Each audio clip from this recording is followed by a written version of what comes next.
ഹേ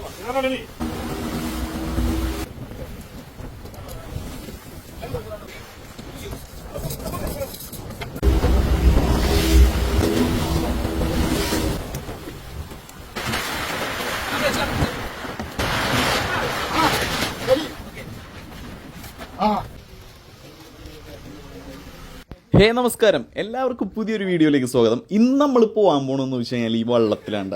ഇങ്ങനത്തെ ഒരു പണി ആരെങ്കിലും കാണിച്ചിട്ടുണ്ടോ എന്ന് എനിക്കറിയില്ല. എന്തായാലും നിങ്ങളൊന്ന് കണ്ടു നോക്കാട്ട. നേരെ നമുക്ക് വീഡിയോയിലേക്ക് കിടക്കാം. അപ്പോൾ രാവിലെ തന്നെ എല്ലാ വള്ളവും കൂടി തള്ളി ഇറക്കിക്കൊണ്ടിരിക്കേണ്ട.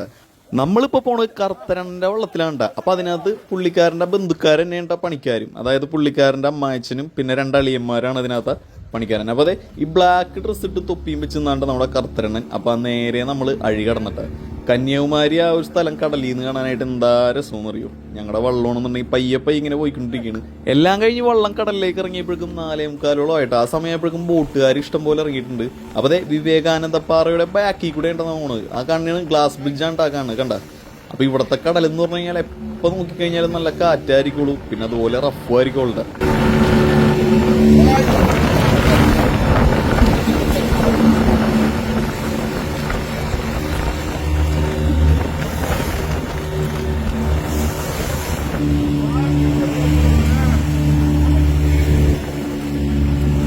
ഇതിലുള്ള ടെസ്റ്റ് എന്ന് വെച്ച് കഴിഞ്ഞാൽ നമ്മൾ ഫുൾ ടൈം എഞ്ചിനിലല്ല ഈ വള്ളം ഓടുന്നത്. നമ്മൾ ഒന്ന് അഴി ഇറങ്ങിക്കഴിഞ്ഞ് കഴിഞ്ഞാൽ പിന്നെ ഈ ഷീറ്റ് വെച്ച് പായ വിരിച്ച ആ കാറ്റിനാണ് നമ്മൾ വള്ളവും കൊണ്ട് പോണേട്ടോ പണിക്ക്.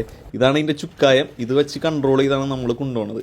അപ്പോൾ ചിലവ് ഭയങ്കര കുറവാണ്. നമുക്ക് എന്ത് മീൻ കിട്ടിക്കഴിഞ്ഞാലും അത് ലാഭം ഉണ്ടാവും. ബോട്ടാണെന്നുണ്ടെങ്കിൽ ഒരു രക്ഷയിൽ അടിച്ചു പൊളിച്ചാണ് പോകണം. അപ്പോൾ വഞ്ചി കൊണ്ട് നമ്മൾ ടോർച്ചടിച്ച് കാണിച്ചുകൊണ്ടിരിക്കേണ്ട. അപ്പോൾ തൊട്ടപ്പുറത്തേക്ക് കൂടി നമ്മുടെ വേറൊരു വള്ളം തന്നെയാണ് ഈ കാണുന്ന. ഞാൻ പറഞ്ഞില്ലേ, കാറ്റത്ത് ഇത്രയും സ്പീഡിലാണ് ഈ ഒരു വഞ്ചി പോയിക്കൊണ്ടിരിക്കുന്നത്. 40 കിലോമീറ്ററോളം നമുക്ക് ഓടാനുണ്ട് കേട്ടോ. മീൻ പെടുന്ന അവിടെയാണെന്ന് പറഞ്ഞിട്ട് പായയുടെ ഒപ്പം തന്നെ എഞ്ചിനും വെച്ച് നമ്മൾ തകർത്തുകൊണ്ടിരിക്കുകയാണ് ഇപ്പം. അപ്പോൾ അതെ, രാവിലെ തന്നെയെന്ന് വെച്ച് കഴിഞ്ഞാൽ ഈ വള്ളത്തിനുള്ള മെയിൻ പ്രത്യേകതയാണ്, നമ്മൾ വള്ളത്തിൽ കയറി കഴിയുമ്പോൾ ഈ തിരടിക്കുമ്പോൾ എന്ന് വെച്ച് കഴിഞ്ഞാൽ മൊത്തം നമ്മൾ ബാക്കിലിരിക്കണ ഒരു കുളിക്കോട്ടെ. അത് ഇപ്പം എഞ്ചിനും പായൊക്കെ വെച്ച്. അപ്പോൾ പായ കൺട്രോൾ ചെയ്യണം നമ്മൾ, അല്ലാന്നുണ്ടെങ്കിൽ വട്ടം പോകും വഞ്ചി. അപ്പോൾ ഈ പായ കൺട്രോൾ ചെയ്ത് കാറ്റിനനുസരിച്ച് എഞ്ചിനും രണ്ടും കൂടിയും വെച്ചാണ്ട് നമ്മൾ തകർത്തുകൊണ്ടിരിക്കുന്നത്.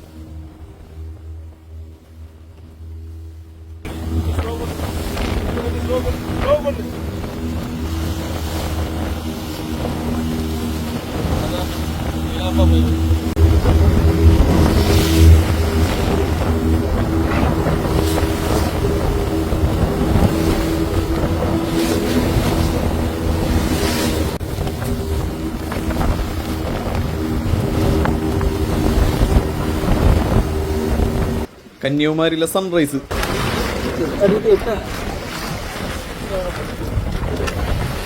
അങ്ങനെ വീണ്ടും നമ്മൾ എഞ്ചിൻ ഓഫ് ചെയ്ത് കാറ്റിനനുസരിച്ച് നമ്മൾ ഓടിപ്പോയിക്കൊണ്ടിരിക്കേണ്ട. കുറച്ച് പടിഞ്ഞാറേക്കാണ് നമ്മൾ പോകുന്നത്, അതായത് കുറച്ച് വിലങ്ങ് ഓടിപ്പോയാണ്. അപ്പോൾ ഈ പണി എന്താണെന്ന് ഞാൻ നിങ്ങൾക്ക് പറഞ്ഞത്. ശരിക്കും ഇതിന് ചിലവ് ഭയങ്കര കുറവാണ്. ഇത് ശരിക്കും ഓട്ടച്ചൂണ്ടയുണ്ട, അതായത് നമ്മുടെ ഈ ചൂരക്കും അതുപോലെ നെയ്മീനൊക്കെ ഇടുന്ന ചൂണ്ടയാണിത്. അപ്പോൾ ഓരോ ചൂണ്ടേനകത്ത് ഇതിങ്ങനെ കെട്ടിയിട്ട് നമ്മുടെ വള്ളം ഇട്ട് ഓടിച്ചുകൊണ്ടിരിക്കും കണ്ട. അപ്പോൾ നമ്മുടെ ബാക്കിൽ ഈ സാധനം ഇങ്ങനെ വരുമ്പോൾ മീൻ ഓടി വന്ന പോലെ മീനുകൾക്ക് തോന്നും, ഒറിജിനൽ മീനുകൾക്ക് തോന്നും. ഇതിപ്പോൾ ഒരു 12 എണ്ണോളം നമ്മ ഇപ്പോൾ കടലിലേക്ക് ഇടുന്നുണ്ട്. കടലിലേക്ക് ഇട്ടിട്ട് നമ്മുടെ വള്ളം ഈ കാറ്റിനനുസരിച്ച് ഇങ്ങനെ ഓടിപ്പോയിക്കൊണ്ടിരിക്കും. മീനടിക്കുമ്പോൾ നേരെ നമ്മൾ വലിച്ചു കയറ്റും. അപ്പോൾ അത്ര നേരം നമ്മളിങ്ങനെ ഓടിപ്പോയിക്കൊണ്ടിരിക്കും കാറ്റിനനുസരിച്ച്. അപ്പോൾ ചില സമയങ്ങളിൽ ഈ പായയുടെ ഇത് നമ്മൾ കെട്ടാണല്ലോ, ഈ കെട്ടി വെച്ചേക്കണ ചെറിയ ലൂസൊക്കെ ആകുമ്പോൾ അവരതനുസരിച്ച് ടൈറ്റൊക്കെ ചെയ്ത് കൊടുക്കട്ടെ. കറുത്തരെണ്ണം ചൂണ്ട ഓരോന്നോരോന്നായിട്ട് നേരെ കടലിലേക്ക് ഇട്ടുകൊണ്ടിരിക്കേണ്ട.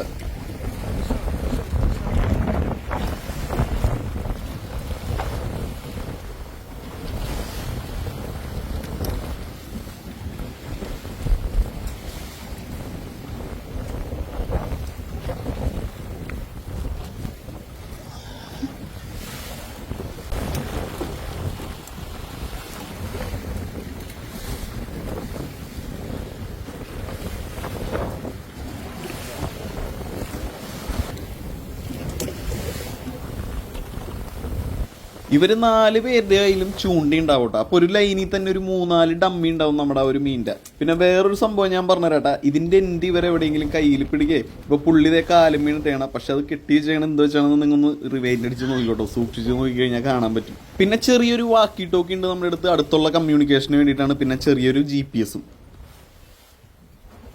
കുറച്ചങ്ങോട്ട് കഴിഞ്ഞപ്പോഴേക്കും വെയിൽ അങ്ങോട്ട് മൂത്തട്ട. ഇതിനകത്താണെങ്കിൽ ബോട്ട് പോലെ വീൽ ഹൗസ് ഒന്നും ഇല്ല. വെയിലെല്ലാം മഴ വന്നാൽ എന്തായാലും കൊള്ളണം. അപ്പോൾ അതെ, ബോട്ടുകാർ ഇതുപോലെ പോകുമ്പോൾ നമ്മൾ അതിൻ്റെ കുറുകെ ഓടിപ്പോകില്ല. കാരണം അങ്ങനെ പോയി കഴിഞ്ഞാൽ അവരുടെ വയർ റോപ്പിനകത്ത് നമ്മുടെ ചൂണ്ടിരിക്കും. അപ്പോൾ അതെ, അത് വലിച്ച് കറക്റ്റ് ചെയ്യണ ഈ കാണും.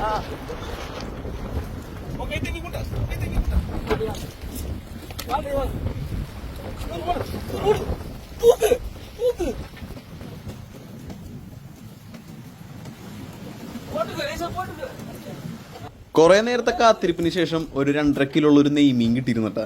അപ്പൊ പിന്നെ വീണ്ടും അതേ ചൂണ്ടേ തന്നെ വേറൊരു നെയ്മീനും കൂടി അടിച്ചിട്ടതേ കണ്ട മന്നോക്കി.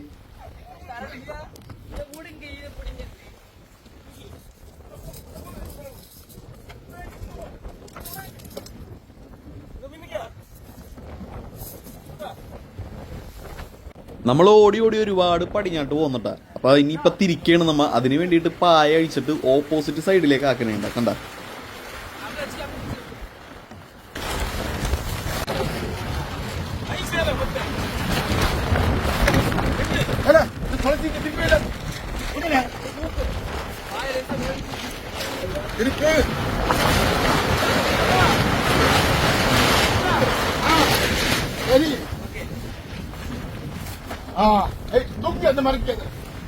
പിന്നെ വള്ളത്തിലെ ഫുഡിന്റെ കാര്യം എന്ന് വെച്ച് കഴിഞ്ഞാൽ നമ്മൾ സ്റ്റേ ചെയ്ത് പണിയെടുക്കുന്നവരാണെന്നുണ്ടെങ്കിൽ ചെറിയൊരു സിലിണ്ടറും അതുപോലെ സ്റ്റൗ ഒക്കെ കൊണ്ടുപോകും മീൻ പിടിച്ച് അവിടെ വള്ളത്തിൽ തന്നെ ഇട്ട് വെക്കാനായിട്ട്. ഇതിപ്പോ നമ്മ വെളുപ്പിനെ പോയി ഉച്ചക്ക് പറഞ്ഞതിന്റെ പേരിൽ എല്ലാവരും വീട്ടിൽ നിന്നാണ് ഭക്ഷണം എടുക്കുന്നത്. അപ്പൊ പലരും പല ടൈപ്പ് ഫുഡാണ് കൊണ്ടുപോകുന്നത്. ചിലർ കഞ്ഞി, പിന്നെ ഇഡ്ഡലി, സാമ്പാർ, അങ്ങനെ പലതും ഉണ്ടാവട്ടെ. തിരിച്ച് നമ്മൾ ഓടിപ്പോകുമ്പോഴും പായ വെച്ച് തന്നെയാണ് പോണത്.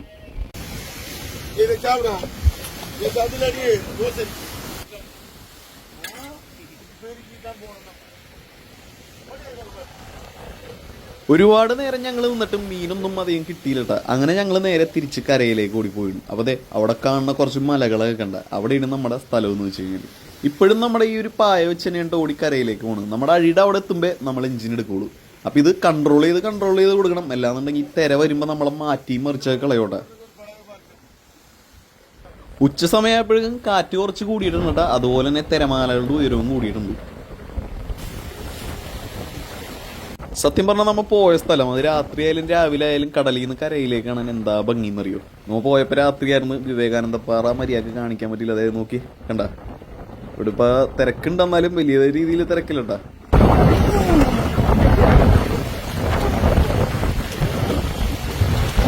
അങ്ങനെ ഞങ്ങൾ കരയോടെടുത്തിട്ടാ. തൊട്ടടുത്ത് ഇവിടം വരെ നമ്മൾ ഈ പായ വെച്ചാണ് വന്നേട്ടാ. അത് കഴിഞ്ഞിട്ടാണ് നമ്മൾ എഞ്ചിൻ ഉപയോഗിച്ച് ഈ സാധനം വള്ളം കയറ്റാൻ വേണ്ടി മാത്രമാണ് അത് ഉപയോഗിക്കുന്നത്.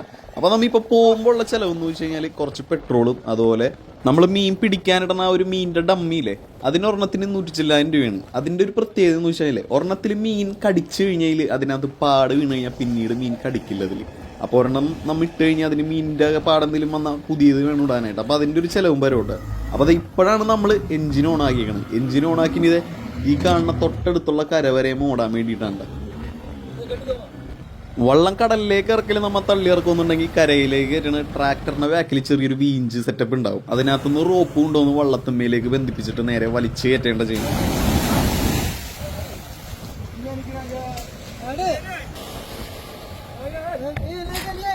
ഉച്ചക്ക് 1:30 ആയപ്പോഴേക്കും നമ്മൾ കരയിലെത്തി. ഇനി ഒരു 3 മണിയാകുമ്പോൾ നമ്മുടെ പിടിച്ച മീനുകളുടെ ലേലം വിളി. അതും ഇവരുടെ വീടിന്റെ തൊട്ടടുത്ത് തന്നെയാണ്. എല്ലാവരും പിടിച്ച മീനുകളായിട്ട് അങ്ങോട്ടേക്ക് വരട്ടെ. അപ്പൊ നമുക്ക് അതൊന്ന് കാണുന്നു.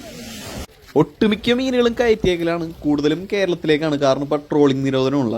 അപ്പോൾ ഇവിടെ നിലവിൽ നെയ്മീൻ്റെ വില എന്ന് വെച്ച് കഴിഞ്ഞാൽ കിലോ 1800 രൂപയാണ്. അപ്പോൾ ഓരോരുത്തർ പിടിച്ച മീനുകളാണ് ഈ കൊണ്ടുപോകുന്നത്. 1, 2, 3 മീനുള്ളൂ. പക്ഷേ കിലോന് 1200 രൂപ എന്ന് പറയുമ്പോൾ ഒരു മീൻ ചിലപ്പോൾ 4 കിലോ ഉണ്ടാവും, 5 കിലോ ഉണ്ടാവും, ചിലപ്പോൾ 10 കിലോ ഉണ്ടാവും. മനസ്സിലായോ? അപ്പോൾ ഇവർക്ക് എങ്ങനെ പോയി കഴിഞ്ഞാൽ ഒരു എമൗണ്ട് ഇവരുടെ കയ്യിലേക്ക് 1000 രൂപ 1000 രൂപ കാൽവി 1000 രൂപ കാൽവി 1000 രൂപ കാൽവി 1000 രൂപ 100 50 200 50 300 50 1350 1650 1650. വേറെ നിലക്കാരൊന്നുമില്ല. ഇവർ കടലിൽ പോയി പിടിച്ച മീനായിട്ട് നേരെ വരാ വിൽക്കുക. ചെറിയൊരു കമ്മീഷൻ അവർക്ക് കൊടുക്കുക. നേരെ പൈസ ആയിട്ട് വീട്ടിലേക്ക് പോകട്ടെ. അതാണ് ഇവിടുത്തെ സെറ്റപ്പ്. അപ്പോൾ ശരിക്കും പറഞ്ഞു കഴിഞ്ഞാൽ നമ്മ പിടിച്ച മീൻ 2ഉം 5 കിലോത്തോളം ഉണ്ടായിരുന്നു. 1 കിലോന് 1000 ചില്ലാൻ രൂപ വെച്ച് വിളിച്ച് ഏകദേശം 6 രൂപയുടെ പണിയോളം നമുക്ക് ഉണ്ടായിരുന്നു. 5 ചില്ലറ 6 രൂപയുടെ പണിയോളം ഉണ്ടായിരുന്നു. അതിനകത്ത് ചെലവ് ഒരു 1000 ചില്ലാൻ രൂപയോളം ചെലവ് വരുള്ളൂ. ബാക്കി അവരുടെ കയ്യിലിരിക്കോട്ടെ. അപ്പൊ ഇങ്ങനത്തെ ഒരു പണി നിങ്ങൾ കണ്ടിട്ടുണ്ടായില്ലെന്ന് അറിയില്ല. എന്തായാലും കാണിക്കാൻ പറ്റിയതിൽ ഒരുപാട് സന്തോഷം. അതുപോലെ നമ്മൾ ആ വള്ളത്തിൽ കൊണ്ടുപോയ കർത്തരണനും ഒരുപാട് നന്ദി പറയണ്ട. വീണ്ടും ഒരു കിടുക്കാച്ചി കാഴ്ചകളായിട്ട് നമുക്ക് കാണാം. അതുവരെ ടാറ്റാ.